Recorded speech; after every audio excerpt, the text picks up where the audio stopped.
Bible کے سب سے پہلے حوالے میں خدا نے دنیا کو کیسے خلق کیا یہ پتہ چلتا ہے۔ چلے آج ہم اس کہانی کو سنتے ہیں۔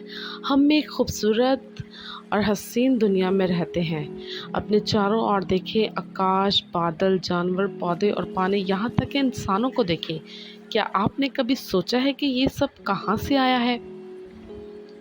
بہت سے لوگ یہ سوچتے ہوں گے کہ دنیا کی شروعات کیسے ہوئی۔ چلیں دیکھتے ہیں کہ بائبل مقدس ہمیں کیا بتاتی ہے۔ خدا نے دنیا کا آغاز کیا جب اس روح زمین پر کچھ نہیں تھا، تو خدا کی روح پانیوں کی سطح پر جنبش کرتی تھی۔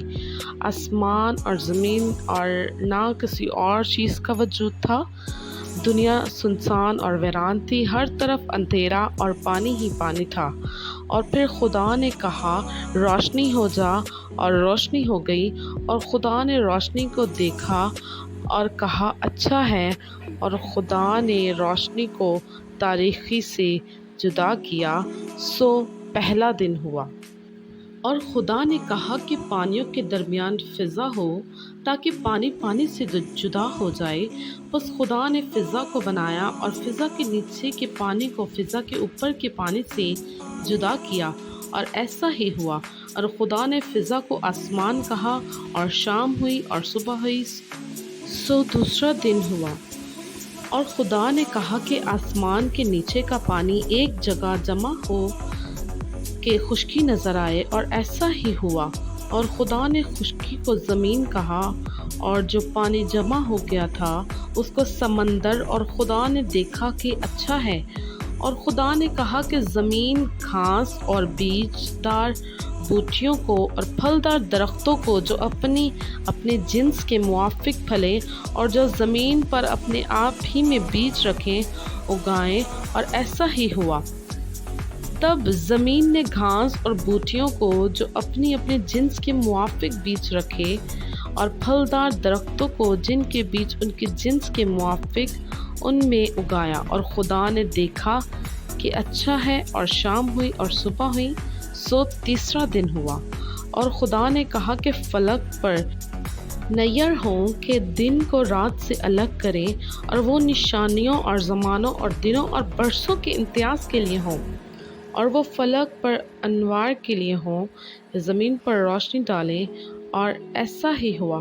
خدا نے دو بڑے نیر بنائے، اور دیکھا کہ اچھا ہے، اور شام ہوئی اور صبح ہوئی، سو چوتھا دن ہوا۔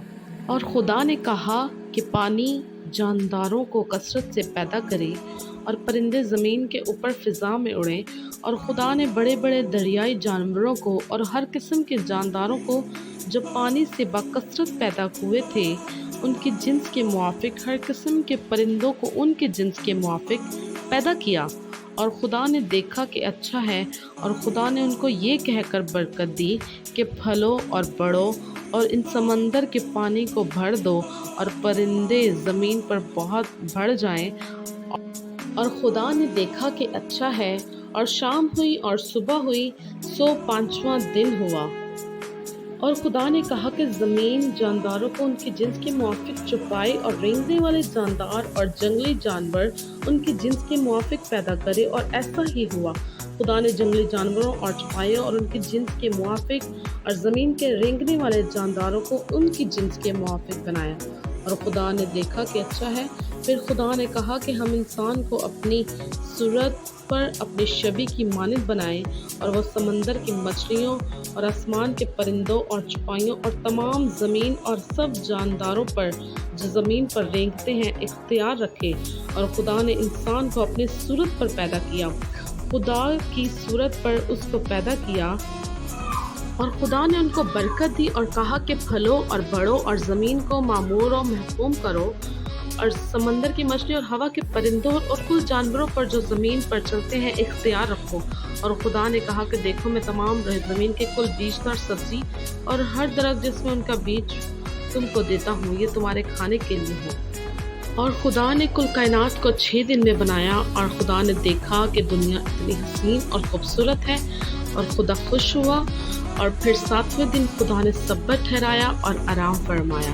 اگر آپ کو ہماری ویڈیو پسند آئی، لائک کریں، شیئر کریں، کمنٹ کریں، ہمارے چینل کو سبسکرائب کریں تاکہ ہماری تمام تر آنے والی نیو ویڈیوز کا نوٹیفیکیشن آپ تک سب سے پہلے پہنچ سکے۔ God bless you.